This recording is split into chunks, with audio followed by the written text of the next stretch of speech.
Welcome to my dungeon. Dungeons. No, not those. Nope. Keep going. Oh, wait, stop. Go back one. Not that far back. There. Dungeons. Zelda Dungeons. The underworld to Link's overworld. They're hard to define, but you know them when you see them. Dungeons are the real meat of a Zelda game, except Breath of the Wild. No more dungeons! Which is why it's not featured on this list. These are real deal traditional Zelda dungeons, and a lot of variables were taken into consideration when compiling this list. The story behind the dungeon, level design, objective, theme, atmosphere, boss, mini-boss, and the almighty item. So grab your map, compass, big key, and a bunch of smaller keys, and get ready to not see the overworld or progress the story for at least several hours, cause I'm Nintendo Dope Man, and these are the Dopest Dungeons. What are you, a medieval dungeon master? Guarded by a maze and guided by a monkey, the first dungeon of the Dark World can be confusing if you don't know where to go, but it's an excellently laid out level that grants Link the magic hammer to defeat the Helmasaur in order to save the first maiden.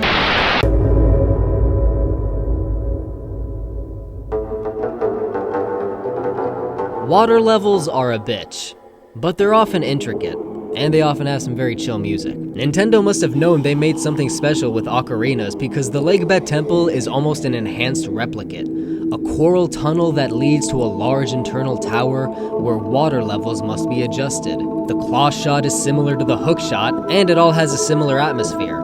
It's even theorized that they're in fact the same location, which I could totally see happening. They're both temples at the bottom of Lake Hylia. And despite its nasty looking bosses, it's far easier than ocarinas, which makes it slightly more enjoyable.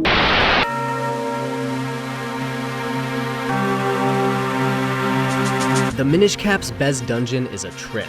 Situated in the sky, the Picori's home is made of bridges, fences, clouds, and wind turbines that must be correctly navigated with Rock's Cape, a cool little item that enables Link to glide long distances. The idea here is don't fall. After defeating a Dark Nut, he must face one of the most interesting 2D Zelda bosses, Yorgpair, a twin set of airborne manta rays for the wind element to finally forge the Force Sword. In the northwest corner of Hyrule in A Link to the Past is the Lost Woods, which hides the sacred grove housing the Master Sword. In the Dark World counterpart, the Haunted Forest contains a dungeon called Skull Woods. I frame it this way because no other Zelda dungeon has ever been so intertwined with the overworld. You have to go back and forth to find new ways in and out to progress to the freaky moth boss at the end. It's a tedious dungeon that can get you running in circles, but a rewarding and novel concept. Also, it's spooky, and I like that.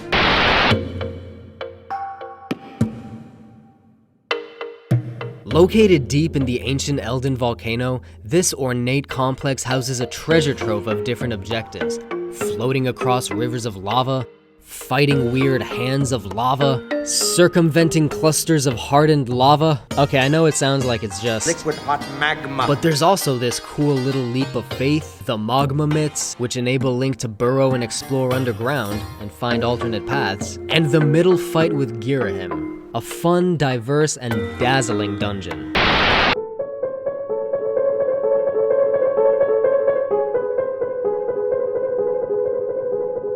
Link's Awakening's dungeons are very disorienting, as if they also exude a dreamlike sporadic design, like the Manor of Sleep in Fatal Frame 3. I've never been more lost in a Zelda dungeon than in these bonkers mazes. They mechanize various ideas like keys, pots, and swimming, but the one where you ascend a cylindrical tower and lower its peak by crumbling 4 support pillars is the most confusing yet the most fun and satisfying.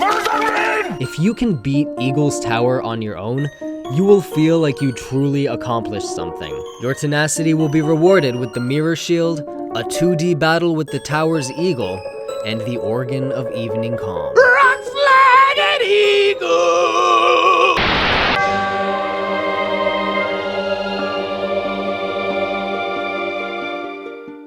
When the 3 goddess pearls are put into place, a tower rises from the sea. What? This dungeon is a trial meant to find a hero after Hyrule was flooded in the era without one. A lot of people don't like the Tower of the Gods because of its linearity, but I still think it's incredible. You cruise inside with the King of Red Lions, which is already pretty cool in itself, and you bomb walls to access rooms with puzzles. The next part involves using the command melody to move the servants of the tower to the central room. A long ascent takes Link to a room to fight Godon, whose resemblance to Bongo Bongo, along with the constellations and the fact that this is a trial of the gods, implies that this whole thing was built by the Sheikah. When the dungeon is conquered, Link proves himself the hero of winds, and is treated to a lore dump of Hyrule's fate and the Master Sword.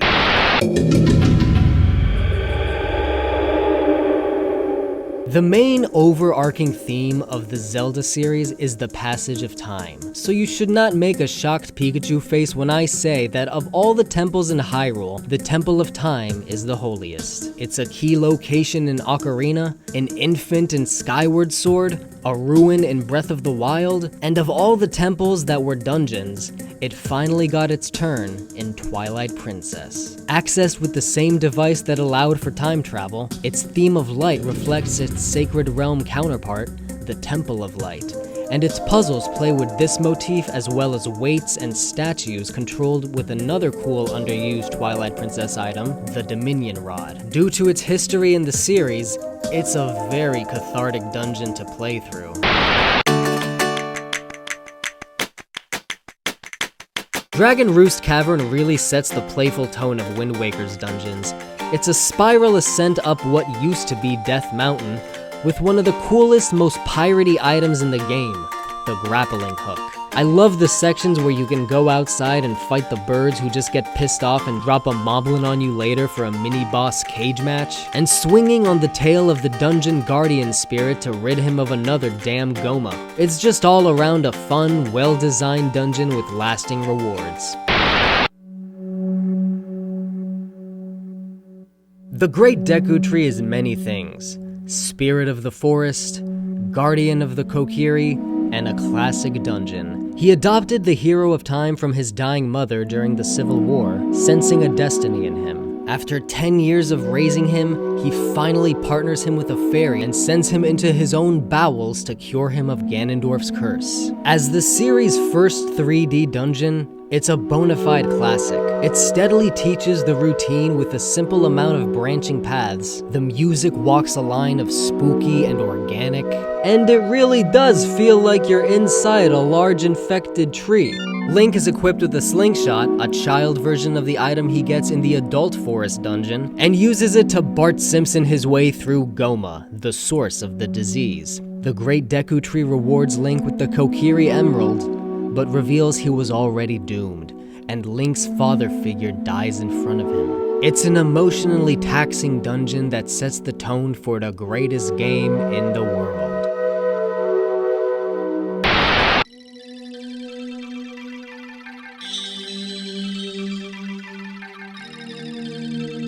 What? Love it or hate it, the Water Temple itself is a legend. It's become a meme, a cultural reference for something very, very difficult. Known for being one of, if not the hardest dungeons in the series, the Zora Shrine is a winding maze that's made even windier with its 3-level adjustable water mechanic. While the item is a mere upgrade to the hookshot and Morphile is just okay, the real star of this show is the mini-boss, Dark Link. This is a very trippy, very symbolic, and very fun duel. And along with the 3DS quality of life upgrades, the water dungeon can finally be genuinely enjoyed. As long as you don't forget that one key right here in the beginning at the bottom of this thing.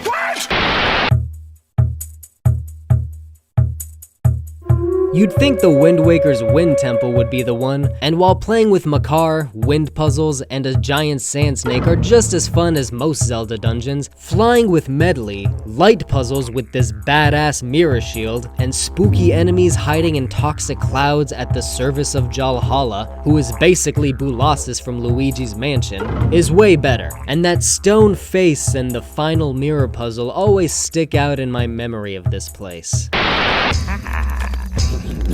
Fire. The Fire Temple feels hot the second you enter, from the boiling music to the way steam makes the screen breathe. Built in the depths of Death Mountain, the dungeon involves rescuing the imprisoned Gorons from being eaten by the boss, a dragon known as Volvagia. After climbing the city-like complex, Link claims the Megaton Hammer and uses it to make a bridge and crush the dragon's face, awakening Darunia as the Sage of Fire.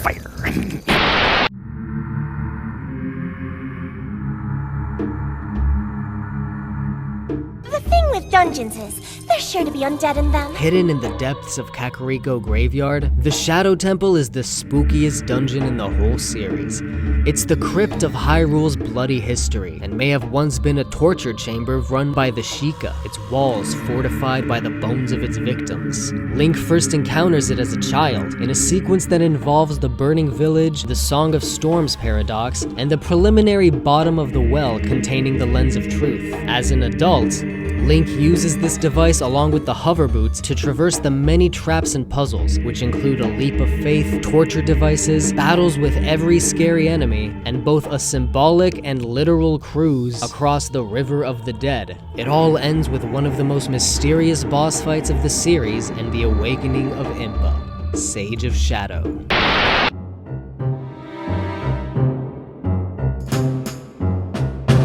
A lot of people hate what became of the Gerudo's Fortress, but I love this place. It's a massive pirate hideout with a wide range of different interiors and a gameplay emphasis on stealth. Link's first visit doesn't go as planned, but halfway through his adventure, he returns as the hero of Winds, stronger and more capable of obtaining the coolest hammer in the series and using it to smash the Helmarok King, rescue his sister, and finally confront Ganondorf. Any subsequent visit will find the place quiet and abandoned. It's one of the most unconventional and plot-related dungeons in the series, and that's why I love it. A Link to the Past and A Link Between Worlds have a lot of nearly identical elements, including dungeons. In both games, Kakariko Village is paralleled by the Town of Thieves, where the local gang's hideout is the dungeon. After answering a trio of riddles, Link gains access to what looks like a prison that was taken over by the inmates in an uprising. The first half is about sneaking into the lower chamber to free a thief girl who was imprisoned. The second half is the coolest escort mission conceivable. We're gonna set you free! The original ends with a twist when the girl reveals that she was the boss and transforms for the final battle, and while that's way cooler, the boss fight itself is way better in the reboot. Link can later find the thief girl in a cave, where she rewards him and asks that he keep her location a secret.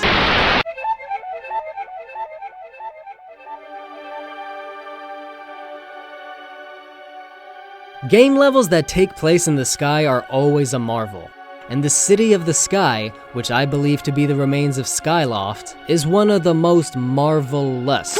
Arguably the second hardest dungeon, it uses every skill learned up to that point, and it's full of great details. The Uka wandering around their city like weird little chicken people, and one of them runs a little shop. The dazzling architecture houses their homes, as well as the wind turbines that keep them afloat, and form the many puzzles Link must double clawshot his way through, because that is a thing. Just an awesome dungeon, and it all wraps up in a fight with Ridley's distant cousin.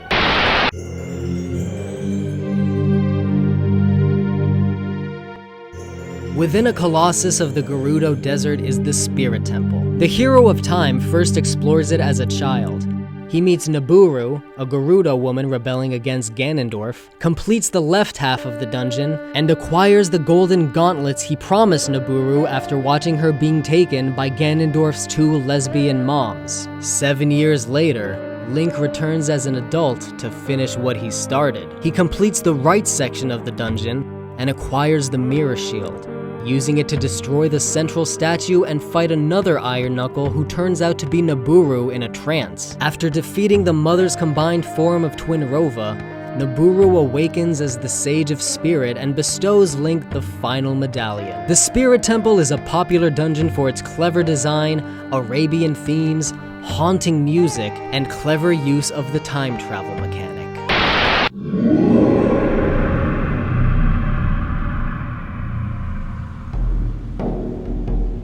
The theorized renovation of the Spirit Temple looks like a coliseum, but it's actually a prison, where Hyrule's worst criminals were either executed or banished to the Twilight Realm. Treacherous quicksand, Tomb Raider-esque traps, and traces of the Gerudo linger in every corner. Its objective is the same as the previous game's second half first dungeon: reclaim the flames stolen by the Poes. Only this time the Poes are way creepier and you can track their scent with Wolflink. The desert prison is haunted by its doomed inmates and hordes of undead enemies, including Gibdo, who act like Pyramid Head, and this bull ghost zombie thing who guards one of the coolest and underused items in the series, the spinner, which is sorta cleverly utilized in an otherwise epic battle against Star-Lord.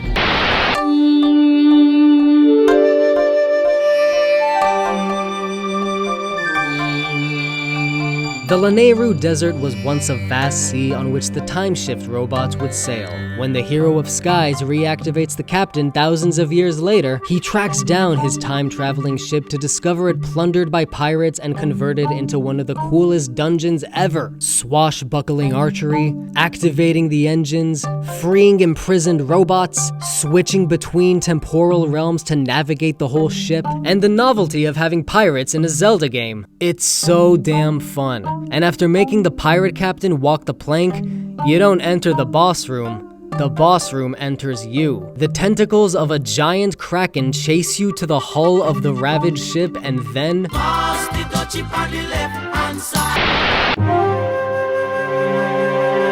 The most name-dropped dungeon is a fan favorite for good reason. It's an abandoned military mansion whose origins are still a mystery. You reach it by shield surfing with a Yeti, and the whole objective is to bring him pumpkins to make soup for his sick Yeti wife.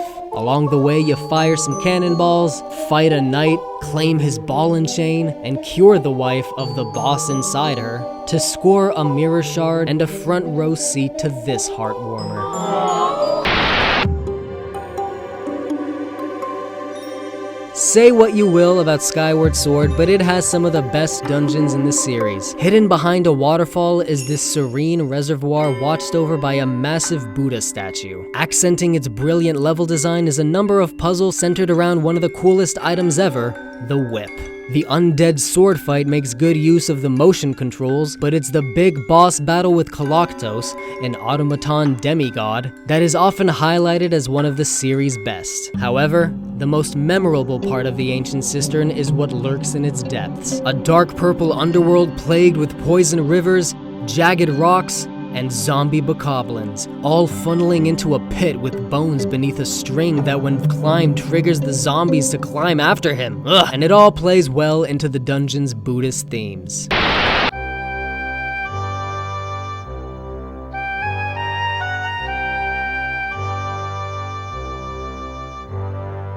You might think this is a bland choice for the top third, but this is one of the dopest dungeons in the series.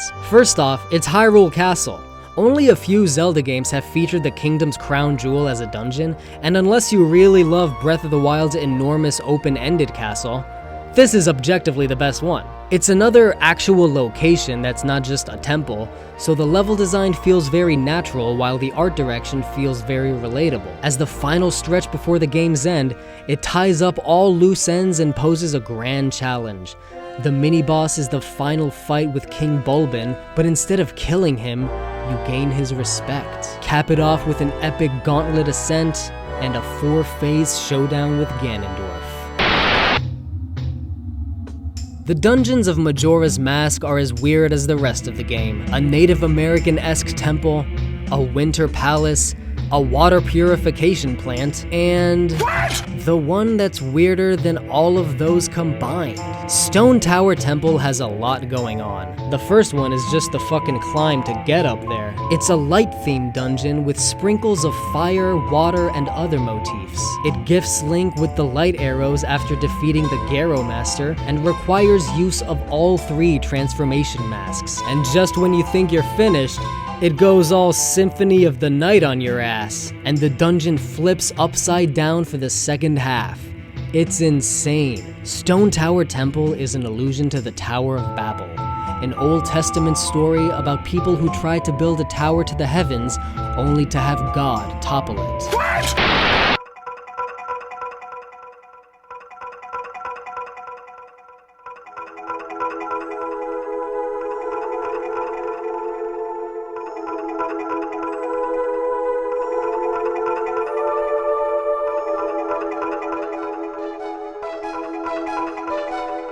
Deep in the Lost Woods is the Sacred Forest Meadow, the botanical courtyard of the Forest Temple. It is here that Saria teaches Link her groovy song and foreshadows that it will be an important place for them in the future. The building resembles a kind of mansion, and the main objective is to defeat the 4 Post Sisters to return their multicolored flames to their posts. To do this, you will need to find a ridiculous number of keys that take you through a ridiculous variety of rooms. From the central foyer and smaller rooms and 2 exteriors, to the twisted halls and sewer tunnel and the key tower. You fight the game's first Stalfos, foreshadowed by this Kokiri quote, for the bow, a classic weapon that enables better combat, better puzzles, and a ghost hunting side quest. Then after defeating the Poe sisters, the altar elevator is activated and takes you to a weird spinning room where you find the big door and are greeted by Ganondorf himself, but instead fight the somehow even cooler Phantom Ganon. And even though the Shadow Temple is supposed to be the spooky, scary dungeon, this one is honestly creepier, and the main reason is that amazing song. Like many dungeons, it's still theorized what the purpose of the Forest Temple truly was, but these are the many reasons why the Forest Temple is constantly name-dropped as the dopest Zelda dungeon. I had so much fun making this list, even more than ranking the games. Dungeons are one of the best parts of Zelda, so it's too bad a game as amazing as Breath of the Wild totally butchered that area. Hopefully traditional Zelda dungeons will appear in the sequel and never go away again. Give me the map! Bring back that compass. Give me the fucking keys, you fucking cocksucker motherfucker!